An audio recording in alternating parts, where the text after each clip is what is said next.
Et aujourd'hui on va parler du calcul des os charnus.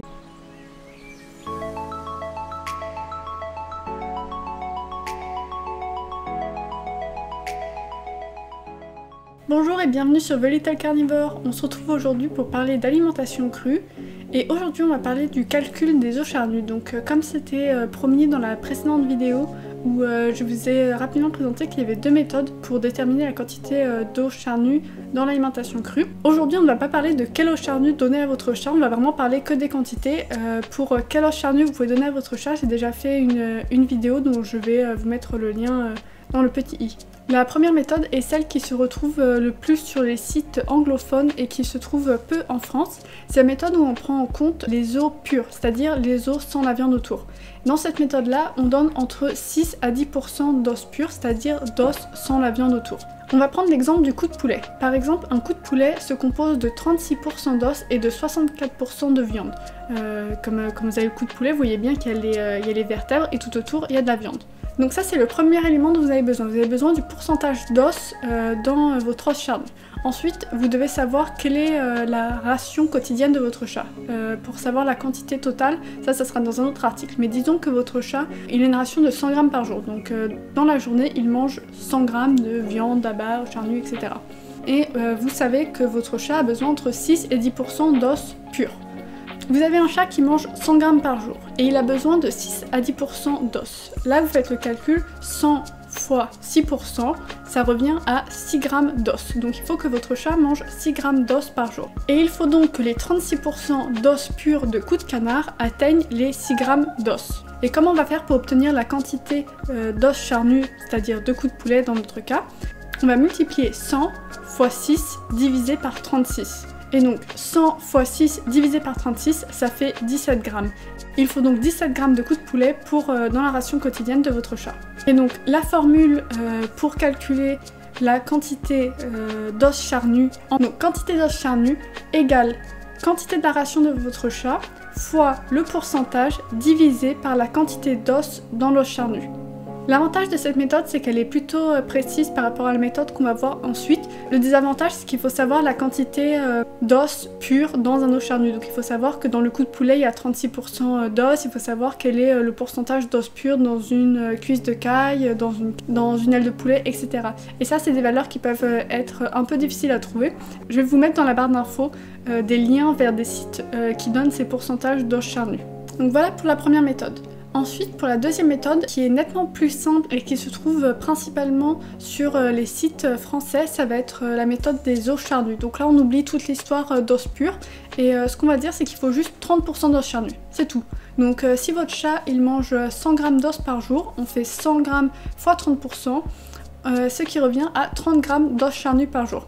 Et donc là vous allez vous dire, si on reprend le cou de poulet, dans la précédente méthode on était à 17 grammes d'os, et là avec cette méthode là on serait à 30 grammes. Donc vous voyez il y a une différence, et l'idée dans cette deuxième méthode à 30%, c'est qu'un jour vous allez donner du cou de poulet qui a plutôt beaucoup d'os, et un jour vous allez donner par exemple de la caille qui a beaucoup moins d'os, et donc ça va s'équilibrer sur le long terme. Le calcul pour cette méthode, ça va être quantité d'os charnus égale ration totale fois 30%. C'est très simple, mais le désavantage, c'est que ça va être un peu moins précis que l'autre méthode, et que ça repose sur le fait que vous donnez une grande variété d'os charnus. Donc si vous ne variez pas beaucoup vos os charnus, le mieux ça va être sûrement d'utiliser la première méthode. Et l'avantage bien sûr de cette méthode, c'est que le calcul est beaucoup plus simple, vous faites juste 30% et vous n'avez pas besoin de chercher le pourcentage d'os pur dans l'os charnu. Et pour finir, on va parler de la troisième méthode qui est la méthode NRC du National Research Council, qui établit les besoins nutritionnels du chat. Et avec cette méthode-là, on va avoir vraiment une approche scientifique. Donc quand vous ajoutez des os charnus dans la ration de votre chat, c'est pour couvrir les besoins en calcium. Et donc dans cette méthode-là, ce qu'on va faire, c'est de calculer la quantité d'os charnus pour couvrir le besoin en calcium. Tout d'abord, il faut déterminer le besoin calorique de votre chat pendant une journée, c'est-à-dire la quantité de calories que votre chat doit ingérer pendant une journée. Pour ce faire, il y a des formules parce que en fait les besoins en calcium sont définis en fonction du nombre de calories que votre chat va manger dans la journée. Donc une fois que vous connaissez le nombre de calories que votre chat mange dans la journée, vous pouvez déterminer la quantité de calcium dont votre chat a besoin. Ensuite, une fois que vous connaissez la quantité de calcium dont votre chat a besoin, vous pouvez trouver quelle est la quantité de calcium dans un os charnu. Et ça, c'est la partie la plus difficile et qui fait que souvent cette méthode n'est pas applicable, c'est qu'il est difficile de trouver la quantité de calcium dans un os charnu. En effet, dans les données nutritionnelles que nous avons, c'est les données nutritionnelles qui sont faites pour les humains. Et les humains ne mangent pas les os. Donc dans les bases de données, si vous cherchez les nutriments dans une aile de poulet ou dans une cuisse de poulet, ça ne va pas prendre en compte l'os. L'os a été enlevé quand l'analyse nutritionnelle a été faite. Et donc on ne connaît pas les quantités de calcium dans les os charnus. Il y a des estimations qui existent, mais pour la majorité d'entre eux, on n'a pas cette quantité de calcium dans les os charnus. Mais dans le cas où vous avez la quantité de calcium dans l'os charnu et que vous connaissez le besoin en calcium de votre chat, vous pouvez faire un produit en croix pour calculer le besoin en os charnu de votre chat. Donc ça, c'est vraiment la méthode la plus précise. Mais une grosse faille, c'est le fait qu'on ne connaît pas cette quantité de calcium et que lorsqu'on la connaît, souvent c'est juste une estimation. Donc comme c'est juste une estimation, on revient aux deux précédentes méthodes qui sont elles aussi juste des estimations, comme on n'a pas toujours les vraies données. Mais ça vous donne 3 méthodes différentes que vous pouvez utiliser pour calculer la quantité d'os charnu qui convient à votre chat. Personnellement, qu'est-ce que je fais? J'utilise plutôt la première méthode, sachant que à force, avec l'habitude, vous savez quelle quantité donner de quel os charnu à votre chat. Néline et Praline, elles mangent principalement des cailles, des coups de poulet ou des coups de pintade, des pattes de poulet et du lapin. Et donc pour chacun de ces os charnus, au début j'ai déterminé la quantité dont il leur fallait et depuis ça ne change plus. Donc en fait c'est un calcul que vous n'avez pas besoin forcément de refaire à chaque fois si vous donnez toujours les mêmes os charnus. Et il faut aussi bien sûr s'adapter à votre chat. Certains chats seront constipés à des pourcentages où d'autres ne seront pas constipés. Donc dans ce cas-là, vous devez, si votre chat est constipé, vous devez baisser et donner un peu moins d'os charnus. Donc vous devez vraiment adapter cette quantité d'os charnus à votre chat et voir ce qui lui convient. Et bien sûr, comme d'habitude, vous n'êtes pas forcément à 1 gramme près.